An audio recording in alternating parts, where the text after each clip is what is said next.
이브에 오신 여러분들에게 하나님의 은혜가 있기를 축복합니다.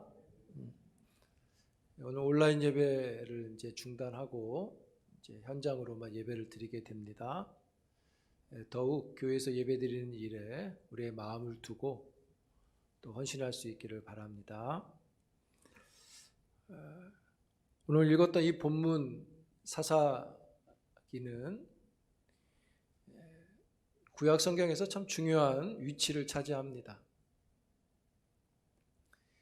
족장 시대, 아브라함, 이삭, 야곱, 요셉, 또 여호수아, 모세 이 시대를 지나고 가나안 땅에 들어와서 이스라엘의 첫 번째 왕이 세워지기 전까지 시대를 사사 시대라고 합니다. 아브라함을 통해서 일하셨다면 이 시대에는 하나님이 필요에 따라 사사를 세워서 하나님의 일을 행하셨기 때문에 이 시대를 사사 시대라고 부르죠. 이 사사기는 성경에서 참 중요한 위치를 차지한다고 말씀을 드렸는데, 신앙적으로나 또 신학적으로 왕이 누구냐라는 질문을 던질 때 그 왕이 무엇이고 또 그 왕이 누구여야 하는지를 질문 속에서 진정한 왕이 이 땅에 오셔서 하나님의 나라를 이루시는 그 모든 역사의 시작을 여는 그런 중요한 위치를 갖고 있다고 봅니다. 말씀드렸지 이 사사시대는요, 출애굽해서 이스라엘의 초대 왕이 세워질 때까지 기간 한 350년에서 400년으로 보는데요, 출애굽이 BC 1440년으로 잡습니다. 그 초대 왕이 세워진 게 BC 1050년으로 잡아요. 그래서 그 빼니까 한 400년 정도로 보게 되는 겁니다. 여러분, 사사기 하면 기억되는 사람이 누가 있습니까? 가장 대표적인 사람은 제일 많이 설교 들었죠. 머리카락 자른 삼손. 그 다음에 양털을 가지고 하나님을 시험했던 기드온도 있고, 또 시대 속에 여자 지도자로서 부각이 되는 드보라도 있습니다. 이 사사기는요, 하나님께서 사사를 통해서 일하신다 그랬잖아요. 근데 이 사사기는 여러 사사들이 등장이 되는데, 사사가 등장하는 이유는 이스라엘 백성이 죄를 짓고 하나님이 그들을 심판해서 고통을 받음으로 하나님께 회개할 때 사사를 세워서 이스라엘을 구원해 내시고, 이스라엘의 샬롬이 오면 이스라엘 백성들이 또 죄를 짓고 하나님 앞에 반역함으로 하나님이 그들을 또 심판하셔서 또 징계를 주시면 이스라엘 백성인 징계에 못 이겨 또 기도하면 사사를 세워 또 구원하시고 하는 이 일이 사사시대에 계속 반복됩니다.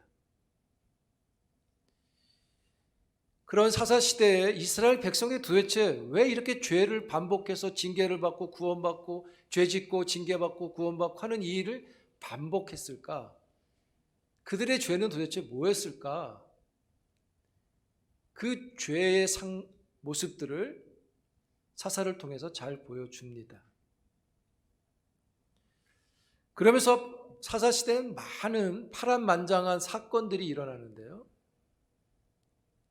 이 파란만장한 시대를 마치면서 성경은 이 사사시대를 가리켜서 21장 25절 우리가 읽은 본문 그대로 그때 이스라엘의 왕이 없으므로 사람이 각기 자기의 소견에 오른 대로 행하였더라. 자기가 원하는 대로 했기 때문에 이스라엘이 죄를 짓고 하나님이 그들을 징계하시고 그 징계를 못 견디고 하나님께 회개하고 그러면 또 구원받고 하는 일이 계속 반복된 것이죠. 그런데 결론적으로는 25절의 말씀처럼 이스라엘의 왕이 없어서 그들은 자기 하고 싶은 대로 했다, 이렇게 끝을 내고 있어요. 한 구절이지만 한 구절 이상의 큰 의미를 담고 있는 거죠. 여러분, 이스라엘의 왕이 없어서, 이스라엘엔 물리적인 왕이 이 당시에 없었습니다. 제도적인 왕이 없었어요. 그러나 이스라엘 백성들에게 왕이 있었습니다.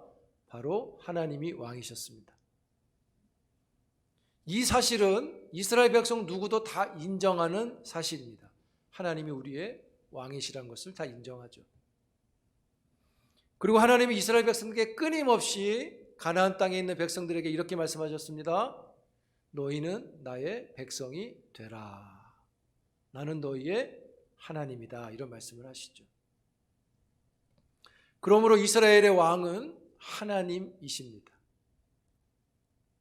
그러므로 본문 21장 25절의 이 말씀은 정말로 왕이 없어서 하고 싶은 대로 했다, 이런 말보다는 이스라엘 백성들에게 여호와 하나님이 왕으로 계셨는데 그럼에도 백성들은 자기 하고 싶은 대로 했다, 이 말이 맞는 거죠.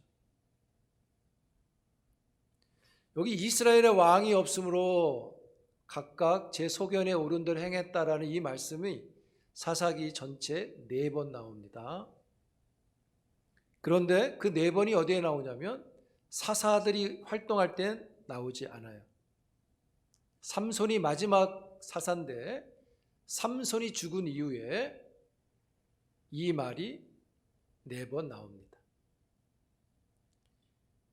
17장 6절, 18장 1절, 19장 1절, 21장 25절.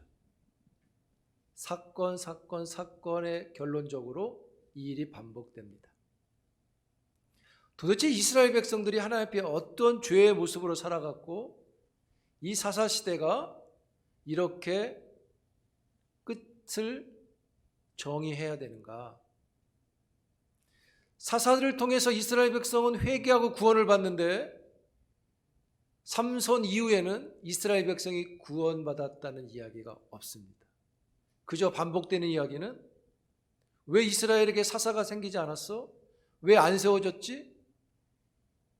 그들이 왕이 없는 것처럼 하고 싶은 대로 하면서 살았기 때문이야, 이 이야기를 반복하고 있어요. 그 첫 이야기가 사사기 17장부터 시작됩니다. 사사기를 연구해 봤는데 사사기는요 1장부터 쭉 읽어가면 이스라엘 백성의 영적 타락이 마치 10층에서 9층으로, 9층에서 8층으로, 8층에서 7층으로 내리막 계단을 걷는 모습을 보여줍니다. 그것이 삼손에 와서 1층까지 오는 거예요. 사실은 삼손이 가장 크게 타락한 사사입니다. 그럼 그 시대에 이스라엘 백성들은 어땠는가? 그 모습을 17장부터 보여주는 거죠.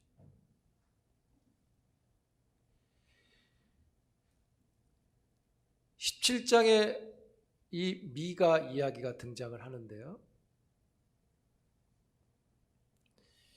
이 미가 이야기는 이스라엘 백성 전체의 모습 잘 보여주는 사건입니다.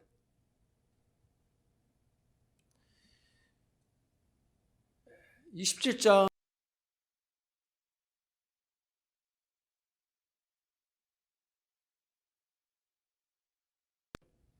깨달을 수 있기를 축복합니다.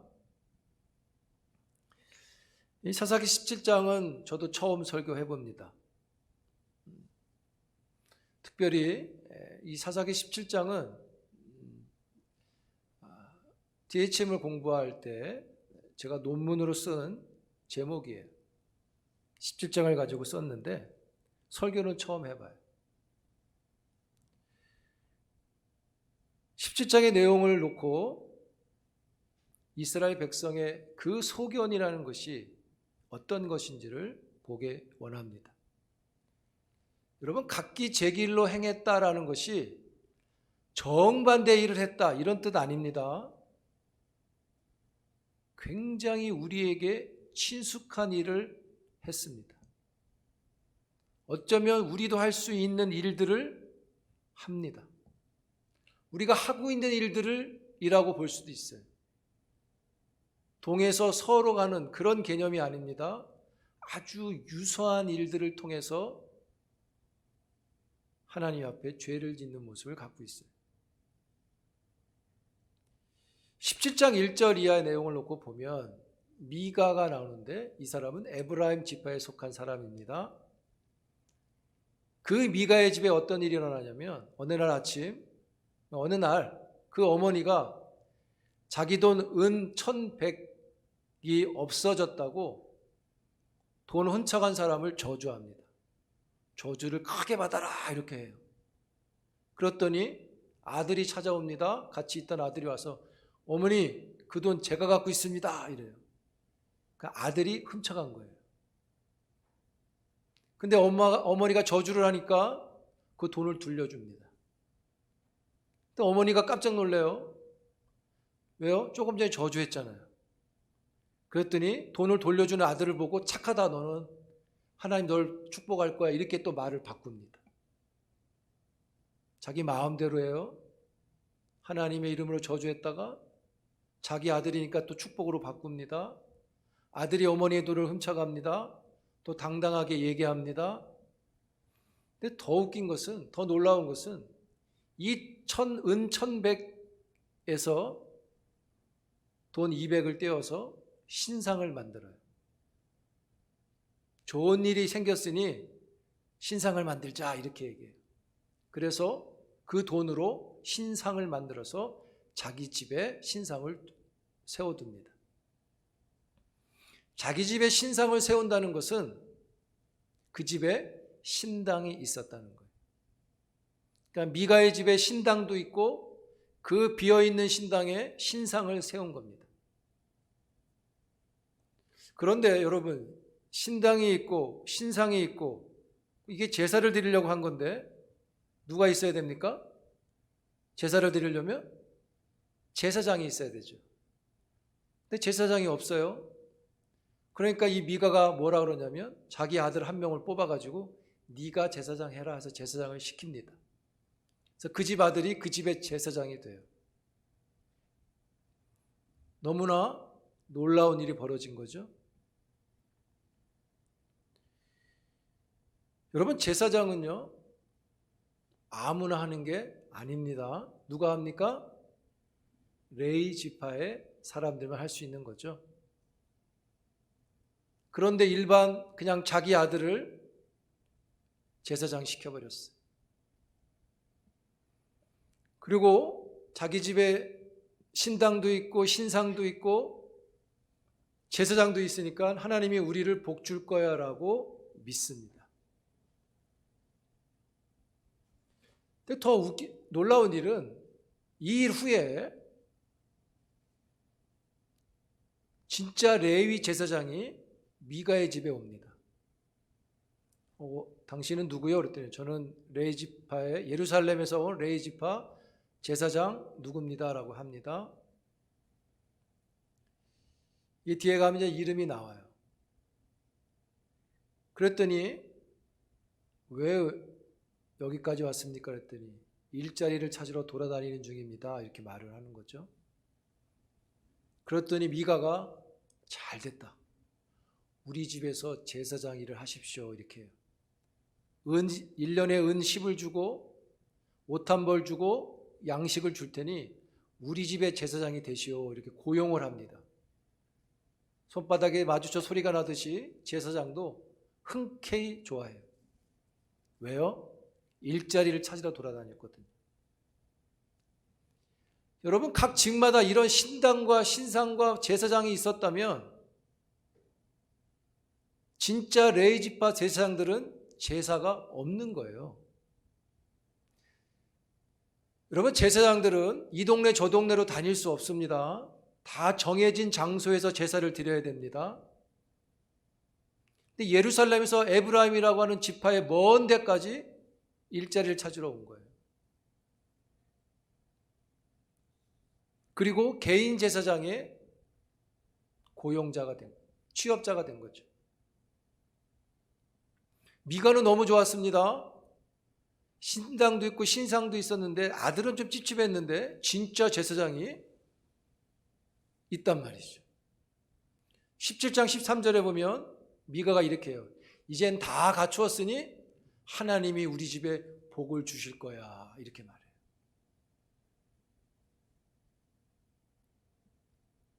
여러분, 제사장은 제사를 드린 제물을 갖고 먹고 사는 거 아닙니까? 제사가 없으니까 먹고 살 일이 안 되는 거예요. 그러니까 어떻게 합니까? 돌아다니는 겁니다. 그게 이스라엘 백성이 사사시대에 짓는 죄의 모습이었던 거죠. 정말 제각기입니다.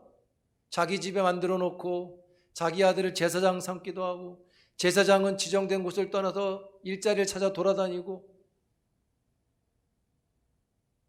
그러면서 공통된 것은 뭐냐면 하나님이 우리에게 복을 주실 거야 라고 생각한다는 거죠.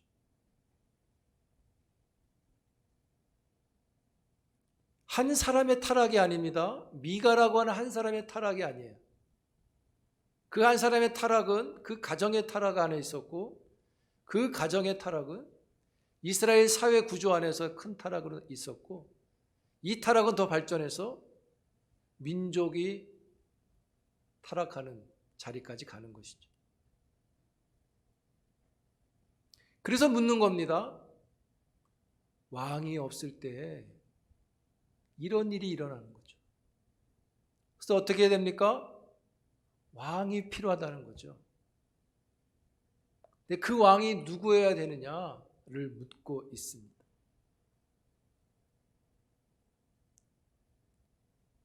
여러분, 하나님을 왕으로 섬기지 않을 때 일어나는 일들이 이것입니다.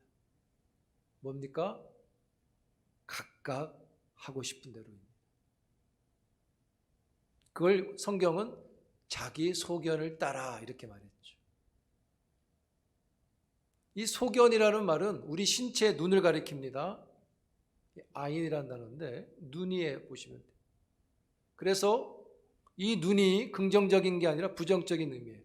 눈에 보이는 대로, 내가 눈에 보여서 좋은 대로, 이런 의미예요. 그래서 이 뜻을 무엇으로 쓰냐면 욕심으로 씁니다. 욕심이 가득한 눈을 가리키는 거예요. 그래서 공동 번역은 이 소견이란 단어를 뭐라고 번역해놨냐면 제멋대로로 번역해놨어요. 그러니까 각기 자기 소견대로, 이거를 각기 제멋대로 이렇게 번역해놨어요. 우리 그런 말 하잖아요. 쟤는 지멋대로야. 우리 그런 말 하죠. 지 하고 싶은 대로야.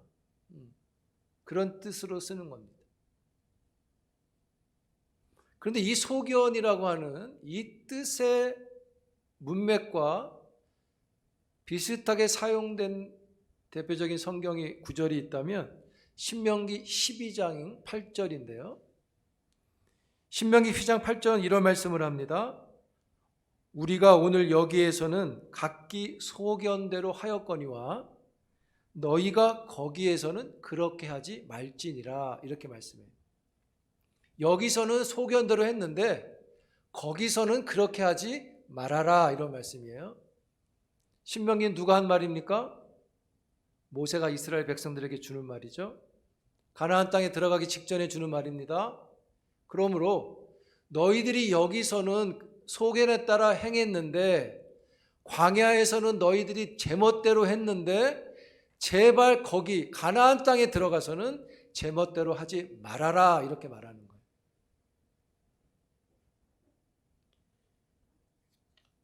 광야에서는 제멋대로 살았습니다. 물 없으면 투덜대고, 빵 없으면 빵 없다고 투덜대고, 그냥 이래저래 눈에 보이는 대로 계속 제멋대로 투덜댔죠. 가나안 가서는 그렇게 하지 말아라. 여러분, 이 동시대에 개인이 아닌 나라를 대표하는 자로서 자기 소견에 충실한 사람이 또 있습니다. 여러분 사무엘상 15장으로 갑니다. 사사기 다음입니다. 사무엘상 15장. 거길 쭉 그냥 펴놓으세요. 거기를 계속 봅니다. 사무엘상 15장 432쪽.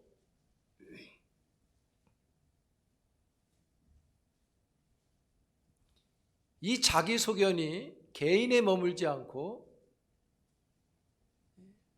국가적으로 어떻게 나타나는지 확인이 돼요. 자, 15장 2절과 3절입니다. 같이 있습니다. 시작. 만군의 여호와께서 이같이 말씀하시기를 아말렉이 이스라엘에게 행한 일 곧 애굽에서 나올 때 길에서 대적한 일로 내가 그들을 벌하노니 지금 가서 아말렉을 쳐서 그들의 모든 소유를 남기지 말고 진멸하되 남녀와 소아와 젖먹는 아이와 우양과 낙타와 나귀를 죽이라 하셨나이다 하니, 하나님께서 왕이 된 사울에게 주신 명령입니다. 아말렉 사람들을 진멸하라. 이 사람들은 이스라엘 백성이 출애굽할 때 막 방해한 사람들입니다. 돕지 않은 사람들입니다. 하나님이 그들을 진멸하라고 하셨는데 완전히 진멸하라고 말합니다. 3절에 소유를 남기지 말고 진멸하되 남자, 여자, 어린아이, 젖먹는 아이까지 우양과 낙타와 나귀 죽이라. 이게 완전 진멸이에요. 하나도 남기지 않습니다. 사울왕이 순종합니다. 15장 8절 9절입니다. 함께 읽겠습니다. 시작. 아말렉 사람의 왕 아각을 사로잡고 칼날로 그의 모든 백성을 진멸하였으되 사울과 백성이 아각과 그의 양과 소의 가장 좋은 것 또는 기름진 것과 어린 양과 모든 좋은 것을 남기고 진멸하기를 즐겨 아니하고 가치 없고 하찮은 것은 진멸하니라. 마지막 뭐라고 됐습니까?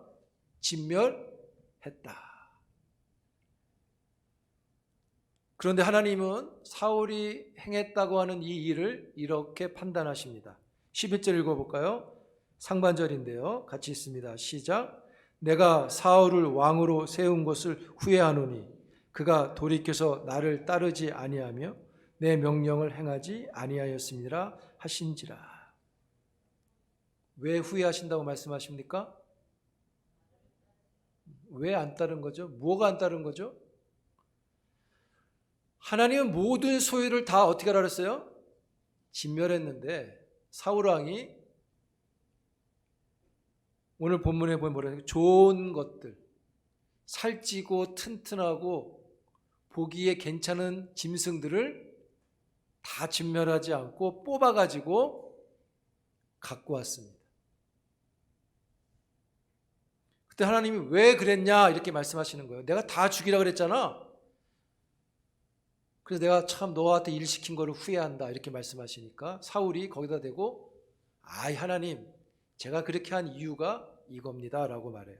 15절 읽겠습니다. 시작. 사울이 이르되 그것은 무리가 아말렉 사람에게서 끌어온 것인데 백성이 당신의 하나님 여호와께 제사하려 하여 양들과 소들 중에서 가장 좋은 것을 남기며 그 외의 것은 우리가 진멸하였나이다 하는지라. 여러분 8절에 보면 9절에 보면 사울과 백성이 좋은 것을 가져왔다고 했잖아요. 근데 15절에 보면 당신의 백성이 자기 이름을 쏙 빼죠.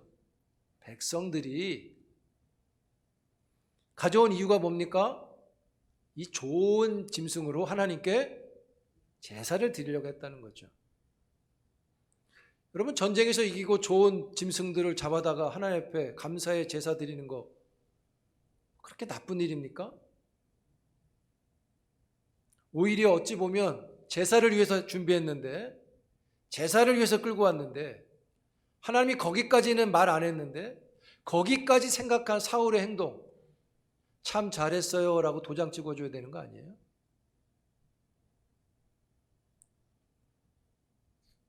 그런데 이 사울의 행동, 우리가 보기엔 참 경제적이잖아요. 합리적이잖아요.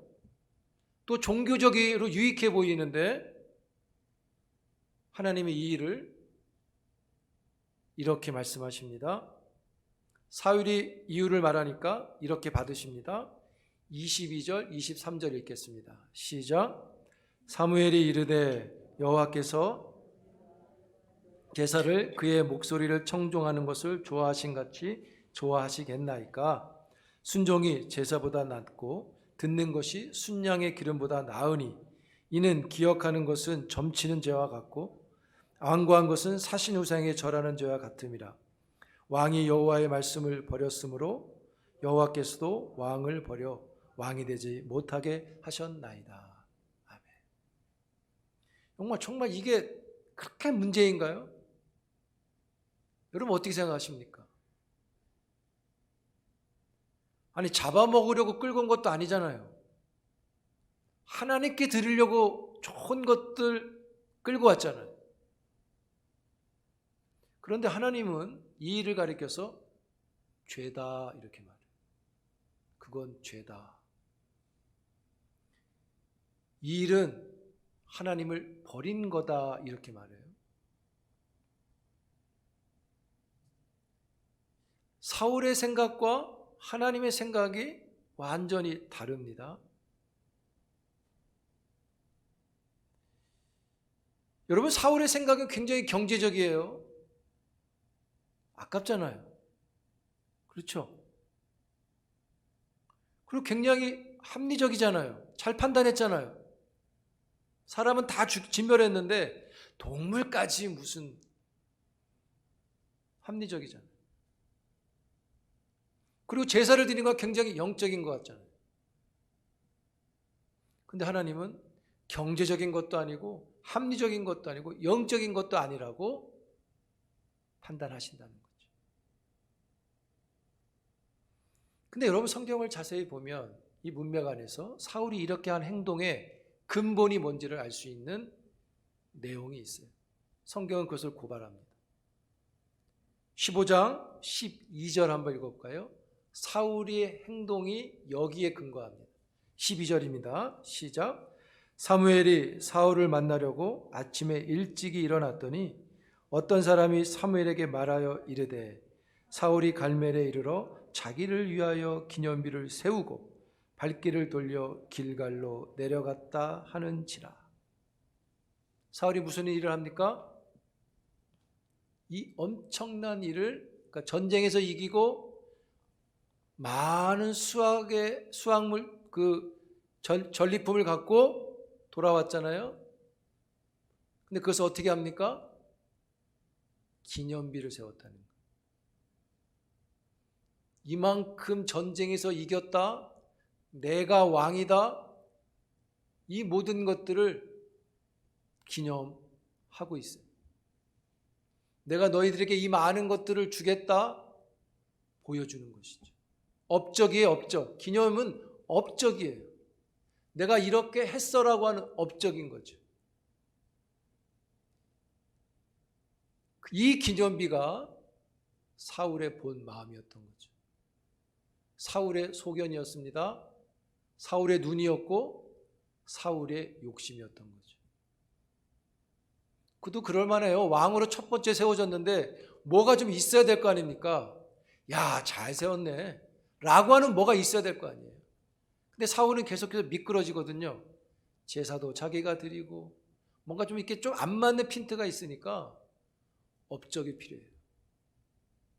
뭔가 기념할 게 필요해요.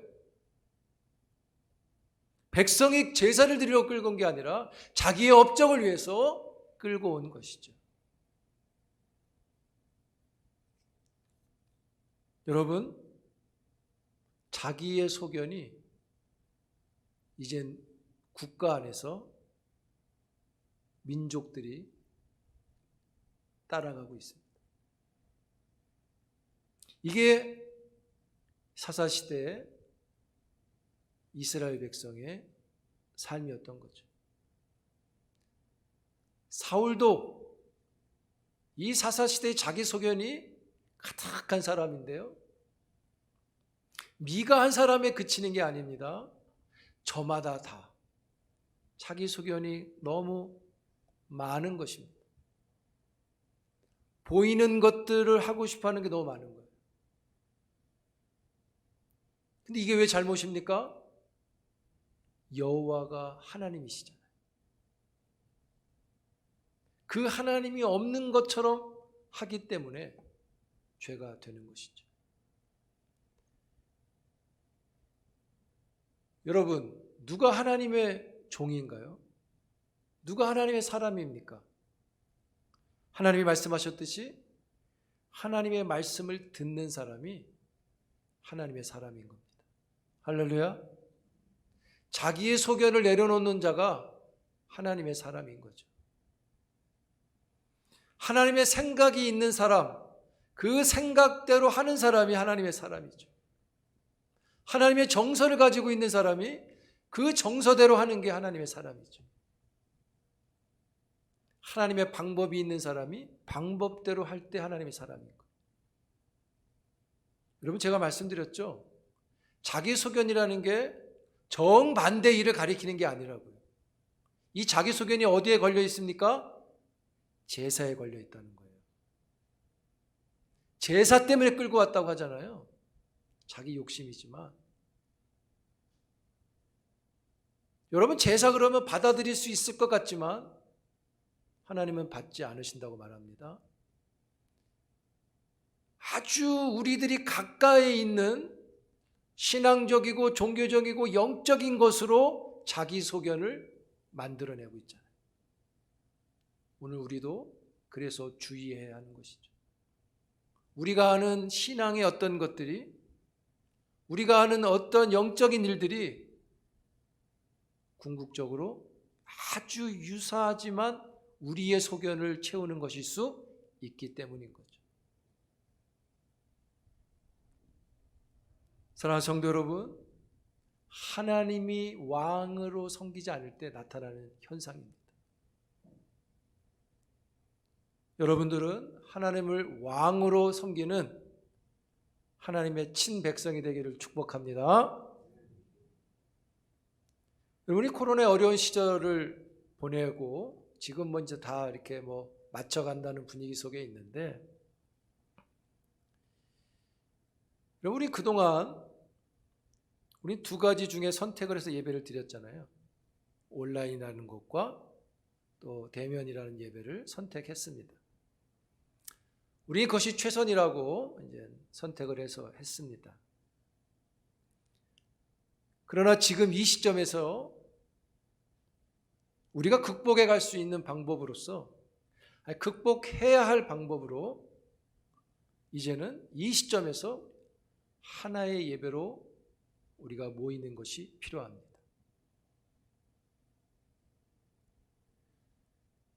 이 어려운 시절을 보내면서 이제 우리의 이런 선택적 생각을 하나님이 원하시는 한 가지의 생각으로 모아가야 할 때가 지금이라고 보여집니다. 단순히 현장을 무조건 나오세요 의 의미를 전달하기보다는 이제는 우리 스스로도 그렇게 이해를 하고 있으니 이 코로나를 보내는 이 시점에 우리의 생각이 하나로 모아서 하나님께 예배하고 신앙을 이루어야 한다는 것이죠. 이렇게 생각하면 좋을 것 같아요. 이젠 순종의 일만 집중하자. 순종에다가 제사를 덧붙이는 일을 할 필요는 없습니다. 그 순종은 교회가 정한 것에, 그 권위에 여러분들이 순종하셔서 함께 하시면 되는 거죠. 이제는 여러분 이렇게 하시면 안 됩니다. 물론 온라인이 되는 곳도 있겠지만 주일에 저기 해수욕장 가서 핸드폰으로 예배드리고 목사님 예배 드렸어요 하면 안 됩니다. 주일에는 어디서 예배 드려야 됩니까? 따라합시다. 교회에서. 아주 작아. 교회에서. 아니라고 하시면 손 들어 보십시오. 제가 얘기했죠. 이젠 이 시점에서는 순종이, 교회의 권위에 순종이 필요하다는 거.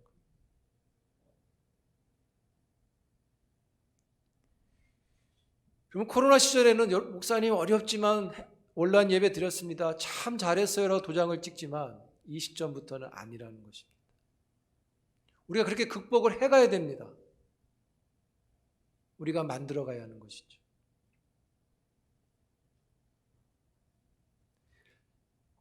해수욕장에서 해수욕하면서 1시간 동안 온전히 핸드폰 예배를 드리고 예배 드렸어라고 하는 것은 이제는 기념비를 세우는 것과 같은 겁니다.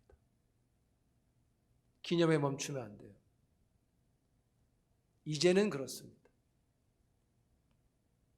그래서 우리가 더 집중하는 신앙을 해야 된다는 거죠.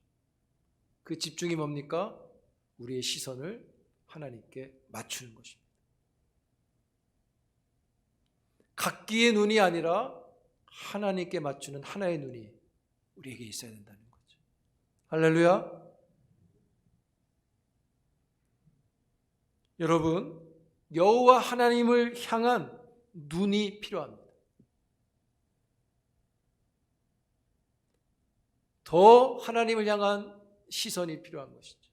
우리는 그것을 마음이라고 표현을 했고 통틀어서 세음이라고 부르기로 했죠.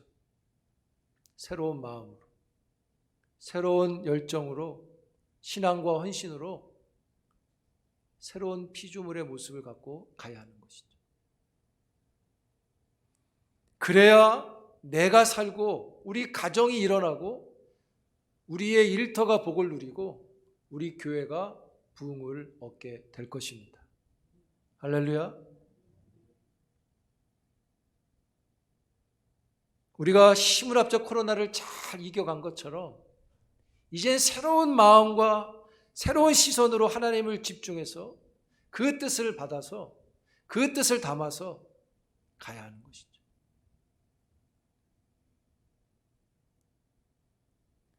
어떤 물리적인 방법으로 우리의 환경을 바꾸는 것도 중요하겠지만 가장 중요한 건 우리 마음인 것, 우리 영혼인 것이죠.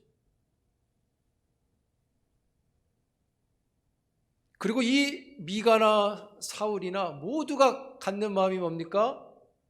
하나님이 우리에게 복을 주실 거야. 그들의 소견인 것이죠. 하나님의 뜻은 순종이라고 말씀합니다. 사랑하는 성도 여러분, 우리의 소견을 잘 정리하고 하나님의 뜻으로 우리의 소견을 만들어갈 수 있기를 축복합니다. 하나님이 지금까지 우리를 잘 인도해 주셨잖아요. 어려웠지만 인도해 주셨잖아요. 그 하나님을 다시금 우리 마음에 주인으로, 아니 왕으로 고백하고 그의 종으로, 그의 신하로, 그의 백성으로 여호와가 왕이심을 외치며 나아갈 수 있는 여러분들이 되기를 주의 이름으로 축복합니다. 하나님이 자기 백성을 복주신다. 자기 백성을 하나님이 인도하신다. 내가 너희의 하나님이라. 너희는 나의 백성이 되라. 이 말씀이 여호와는 나의 왕이라 라고 하는 우리의 고백으로 잘 나타나서 왕이 베푸는 상을 마음껏 누리는 하나님의 백성들이 되기를 주의 이름으로 축복합니다.